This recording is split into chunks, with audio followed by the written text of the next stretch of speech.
Welcome back again to this channel, Wonders of Disability.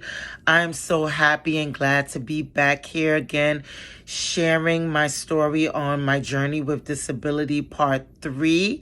But before I get into that, I want to still recognize Black History Month, and I want to recognize a woman by the name of Joyce Nicholas. She was the first woman and African American to become a physician assistant, and she graduated from Duke University in 1970.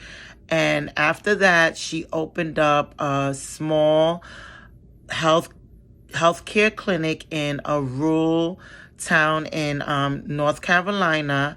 And after she did that for a few years until the funding ran out, and then she went on ahead and worked in a healthcare facility in North Carolina until she deceased in 1995.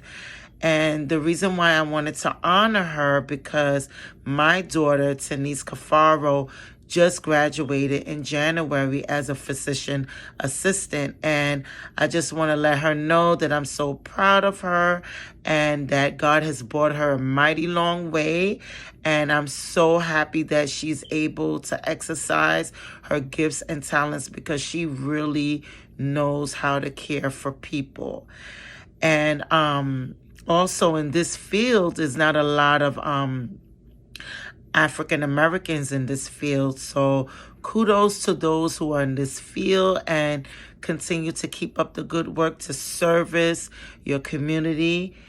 And with that said, I want to jump right on into my video with my journey with disability part 3. And again, I want to recap on what I spoke on the last video, part 2. I spoke about my early childhood years, growing up, struggling with my visual impairment, and how I never received any services throughout my school age years. And went into junior high school, high school, never received any services, and it created low self-esteem, and it allowed me to get into a lot of mischief behaviors, and I made a lot of wrong choices, and hung out with the wrong people, made bad choices and decisions because of my low self-esteem, and it all spiraled down because I had this visual impairment, which was a physical disability, but I didn't get any services, so I struggled. And I saw myself different, and then I didn't meet up with my peers.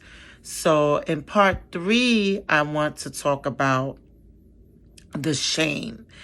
I was so shameful of who I was, because I was so different from all of my peers.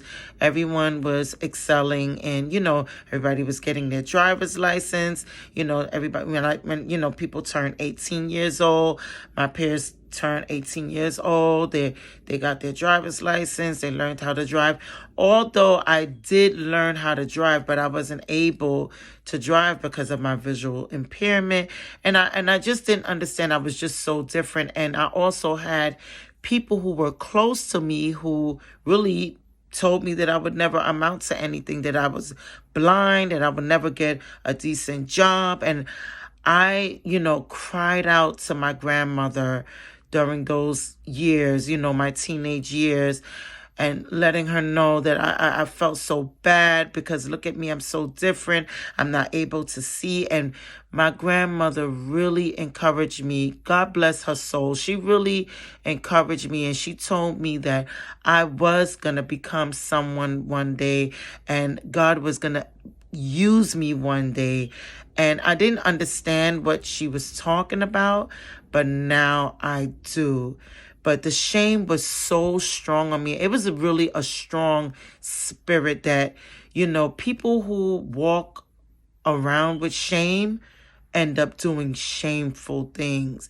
And I don't want to get into details on the shameful acts that I committed throughout my early adulthood years and my teenage years, but that spirit of shame is real. So it's so imperative that parents or guardians or educators, that they really, if they have a child who is disabled, that it's really important that they encourage them and build their self-esteem and their confidence, because they already feel indifferent and they already see that they're not like their peers.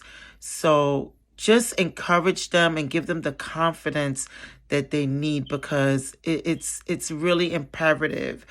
And if it wasn't for my grandmother giving me that courage and that confidence at that time, maybe I would not have be doing what I'm doing today. So with that said, I'm just going to stop here because it's so much more that I want to talk about. And I'm going to put it in. I'm just going to make short videos so people can really get the meat of what I'm saying. So with that said, I'm sending peace, love, and blessings. And don't forget to subscribe, share, and like this video.